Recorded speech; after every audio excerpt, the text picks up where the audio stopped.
Have you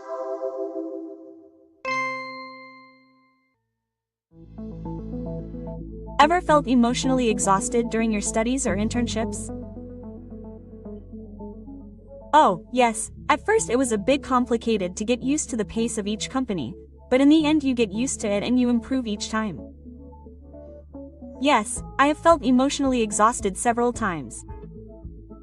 I think I dealt with that by relying on my friends, asking them for advice and just trying to take it one step at a time.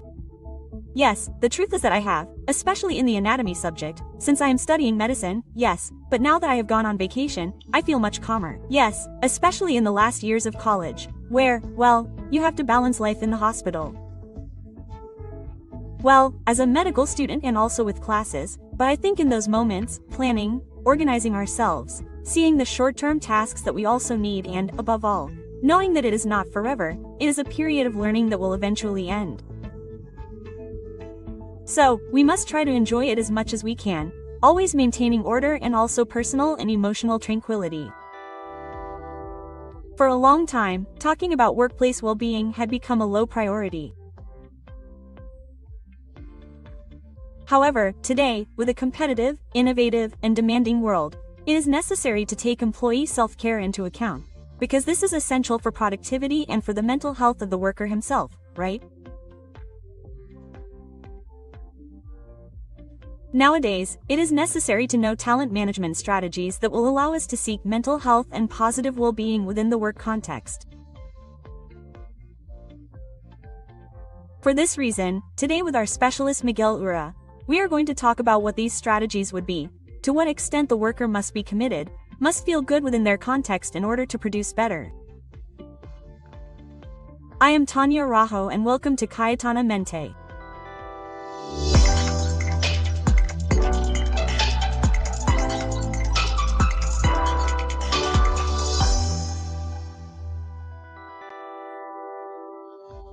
Miguel, welcome to Cayetanamente, especially to talk about a topic that, surely based on your experience, you will give us some insights into the mental health of employees. How are you? Very well, thank you very much for the invitation, Dr. Daniel Rajo. As always, part of our professional path is to add value and be able to help each organization improve the quality of work life in organizations. How great! In that direction, today we are going to talk about the employee and how this is linked to their mental health, right? One of the important points is to know how the experience that the employee has in their work context becomes important for their psychological well-being. What is meant by work experience, Miguel? Well, experience, first of all in the area of people's psychological well-being. Today, all organizations, companies with a solid culture, consider it more than a goal as a strategic part. There's a lot of research that has shown that psychological well-being has a high return on investment. That means that we increase products, services, and sales, but this psychological well-being in organizations does not come on its own. Right? It comes with a strategy that has been around for 5 years or a little more in human talent management, called employer experience or employee experience, right? So this employee experience relates to two very delicate and specific points, which have to do first with memory and emotion. Memory and emotion, the cognitive process. Let's see, an explanation, right? These are two very important cognitive processes that make a person or determine the level at which a person can produce. Right? So, where does this journey of the employee experience begin? It begins with what we call today onboarding, the welcome. What's more, it begins much earlier. It even begins when the person has their first contact with the company or, why not say, with the brand. And where does it end? It ends with offering, which is when they leave the company. Now, this part where we pointed out that the experience is not going to rise simply from having worked for years, right? but rather because it is internalized, right? We repeat situations that enrich the person, right? We would like to know what you mentioned, this process, right? How does it happen? How is it enriched to be, let's say, a productive and satisfied person at work? Very good. At the beginning I pointed out that this is more than an objective, it is part of the business strategy in a company that is very focused on what the product is or what the key aspect within its organization is, which is the person. Now, when we ask ourselves, how do we start? Let's say it is a company that is still maturing in its organizational process, right? Let's put it this way. So, in a company that is maturing in its organizational process, the issue of profitability and liquidity is still not developing. So, where do we start to provide this positive employee experience? With a very simple aspect, which is the issue of listening. And how listening is linked, that is, listening to the expectations, listening to the goals of the employer. Listening because we have to create spaces and moments to be able to listen to the motivations, interests, complications, and difficulties that each of our workers has.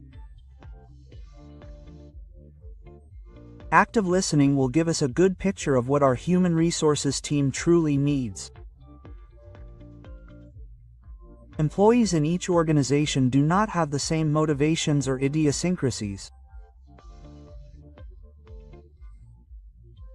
Consequently, in order for me to develop or implement a strategy on employee experience and strengthen each of my human resources processes, be it recruitment and selection, performance, training, well-being, or health and safety, it will obviously be based on the objective technical aspects governed by the regulations, but also on the needs that our workers may have.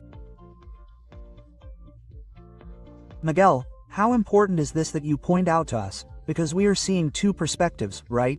On the one hand, from the employer's side, who wants goals, who wants productivity, but at the same time also wants the employee to feel psychological well-being, right?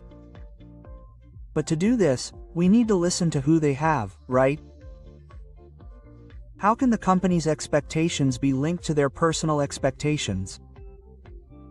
It's quite an important duo, isn't it? Yes, it's quite important and interesting, isn't it? Because that is precisely the challenge of human talent management today, or the human resources areas that are gaining ground within organizations. A very simple example, right? A few years ago, organizations made massive training plans. Today, we make individual development plans, right? So, they are tailored to each employee, and these customized plans for each employee have a very powerful effect and impact. I insist again on the return on investment because we invest in people who are truly aligned and are going to execute what we are training them to do, right? So this motto, you feel good, you give well, right? It is an aspect that is reinforced in this sense.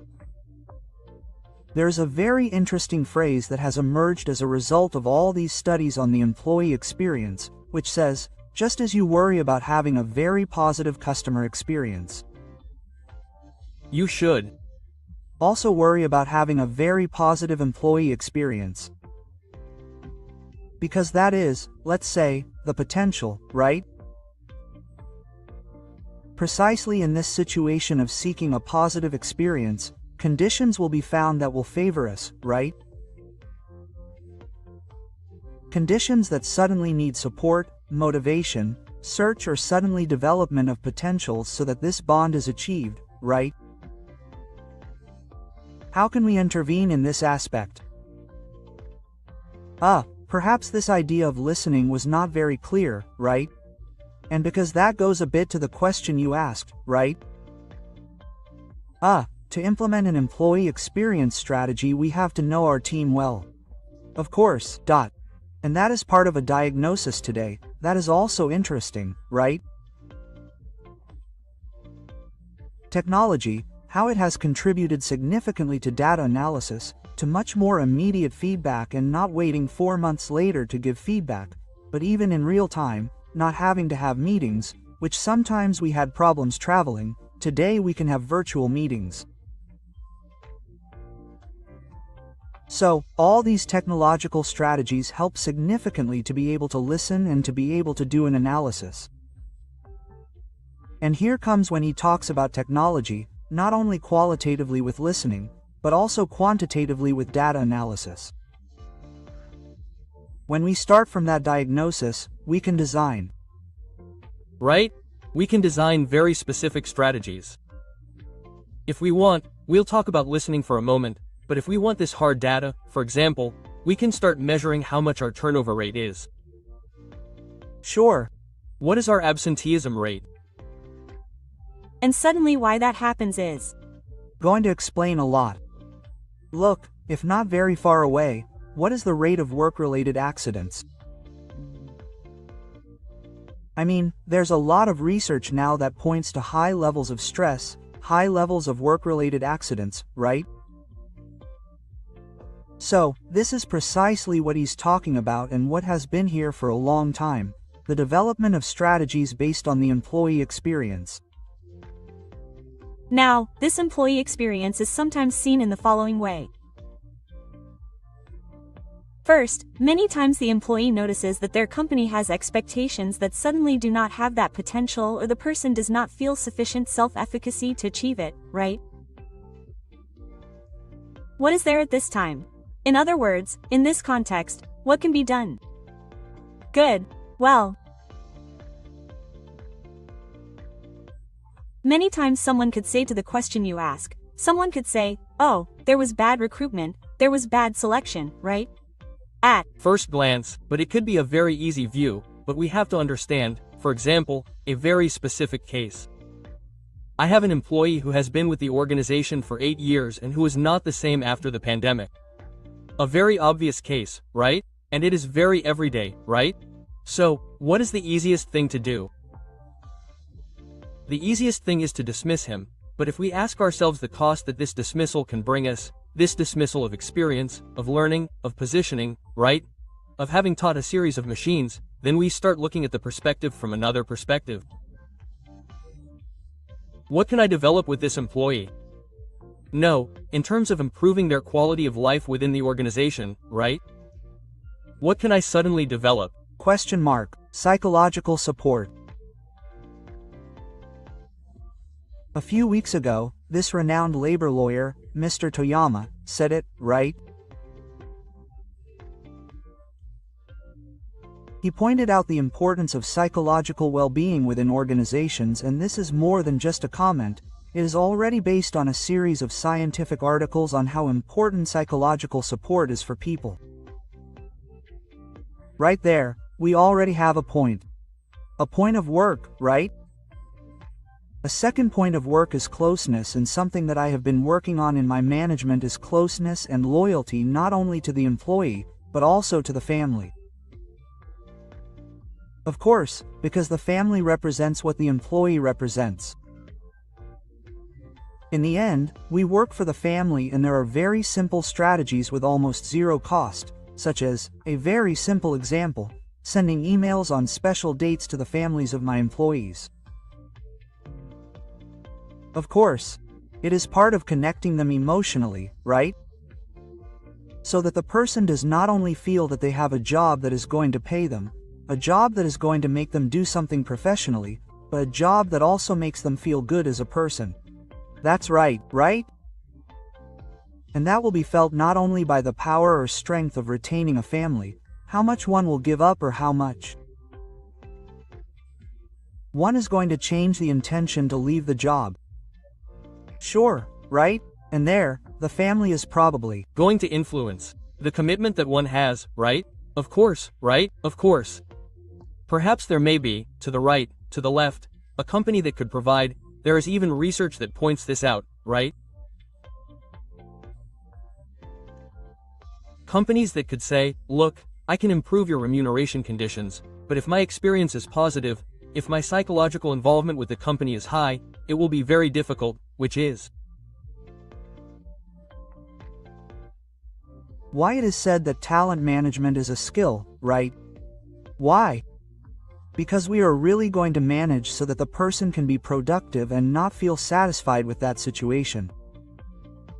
I think that is where I think we are quite clear that it is a win-win. It is a win-win, right? The organization wins, the worker also wins. That is why it is important to align these motivations. As you said a moment ago, right? There are companies that seek to generate greater profits, but if the profits generated by a company go hand in hand with growth and the achievement of my motivations, my personal goals, such as improving my family's quality of life, developing myself personally, developing myself professionally, gaining experiences, having a broader level of ability to relate strategically with a perspective that we all always look at almost at the end of our professional lives, being independent or starting our own ventures, right?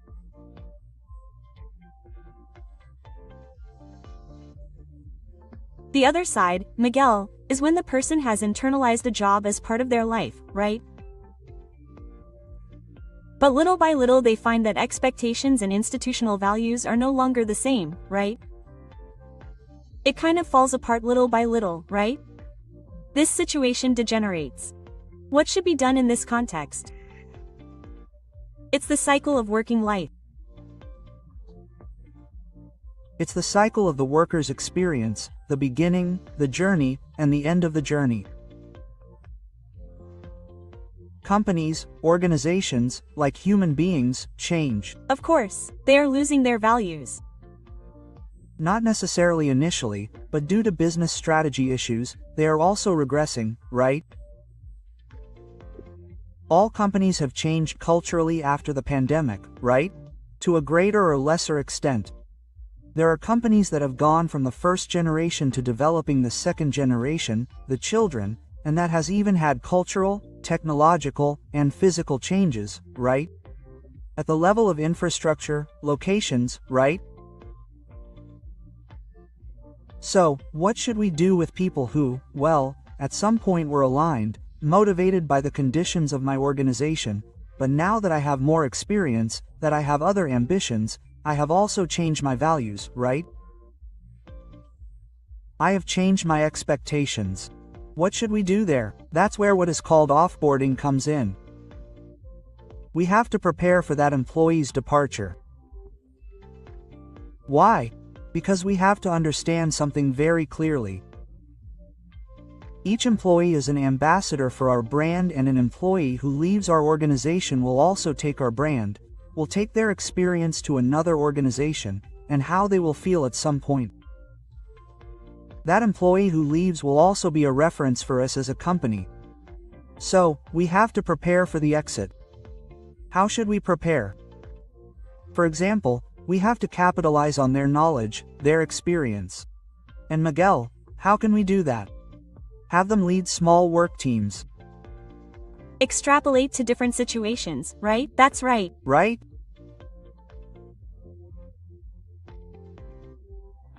Give them this start by highlighting the experiences or projects they have developed very successfully, to the point of holding exit meetings, work meetings, and where this would culminate in a recognition, because these have been years of advancement for an employee, for a person who has given their loyalty, their infidelity, their work, their time, and this, in a way, not only strengthens this employee who is leaving the company, but also serves as motivation for those who are still within the organization.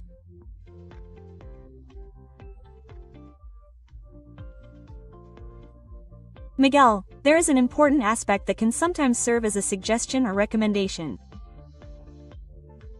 Cases such as, for example, when a person considers that they have worked for a long time, have already learned what they need, and feel like they are at their peak of learning, right?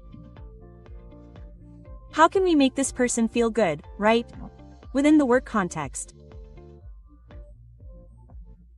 You reminded me of a work experience we had that we did as a pilot, and in the end it became part of the cultural element in the organization. It was an experience that began with a career guidance issue. I remember that the general management looked at it with tweezers because they said, "We have professionals, how are you going to do career guidance?" But vocation does not end, it continues and grows through. So, to your question, one could say that precisely this ability to know how to listen, analyze, these opportunities for feedback are key to organizations, and there's research that says that millennials demand more feedback, right? So this feedback helps to be able to direct people's life projects. Yes, of course, there it goes, that's the issue, right? And how do these life projects become satisfactory for people? Question mark. We then have many opportunities to seek our well-being, right?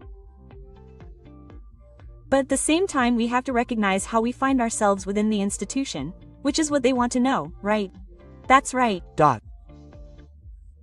So, organizations, I insist, as a strategy, we are very, very committed to doing humane work, right?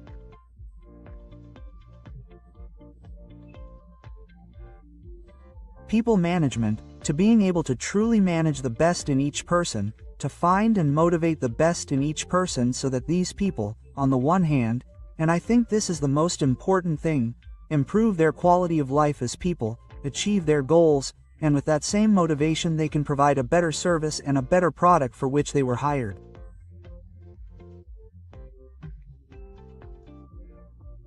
I think it's quite easy to suddenly start thinking about what we have to do, right? But what happens if we say there as a recommendation what not to do? What not to do? And that this can be a mediating situation of not feeling well, or it can cause us job dissatisfaction. Okay, what we shouldn't do first is stop communicating. Right? I mean, that's something that lack of communication creates a lot of biases, and many studies indicate that when leaders don't have very well developed communication skills, they generate a lot of confusion. Another condition is not measuring processes, not managing indicators, but not only indicators like KPIs, which are strategic indicators, but also indicators focused on people, on experience. Indicators like measuring, for example, your level of satisfaction with certain processes or certain actions that are carried out. And thirdly, because no, the idea is not to want to cover a lot of things, but rather aspects that truly provide quality, it's continuous feedback. That feedback in each process of people's experience during their stay in an organization. And that feedback never ends. Monitoring is not definitive because situations change, modalities change, times do not change as we have seen, and we always need to know where our productivity is headed, right? That's right. So that feedback, as you say, never ends because that's where we started. Look, no, and I'm going to talk about it again in 3 very specific processes. In recruitment and selection, how does an employee or, an applicant who didn't apply for the position feel, but to whom we were able to tell their strengths and where they could improve? Like to improve, will they? Come back? They will want to. They're going to apply again because they're going to want to be part of us, right? How will a person feel when we do a performance evaluation and give them objective feedback on what they need to improve? And what are the good things about them, the good things they're doing so that they can even teach themselves? And finally, how interesting it would be to have a final fatal when an employee leaves and objectively tell them about the contribution they've made to the organization and their team and how grateful they are. Surely this will create a sense of belonging, right? Permanent. Even if they leave the company, the brand will keep them in their hearts. How great, Miguel. How great. Thank you very much, right? This has been a great suggestion for everyone. And I believe that people like you who are working on seeking psychological well-being and managing people's talent will take it into account. Thank you very much. An important piece of information that we need to provide in the work context is emotional engagement. What do we mean by that? We are referring to the bond that the worker forms with the institution and with those who participate in their institution. This bond, this emotional connection, allows them to better engage in the tasks and activities that are part of the work culture, and this provides them with psychological well-being. If a person disconnects and there is no commitment within the company, they will likely begin to feel displeasure and dissatisfaction, which will affect their mental health. That is why it is important to not only see institutional commitment, but also emotional commitment, which greatly helps in taking care of our mental health.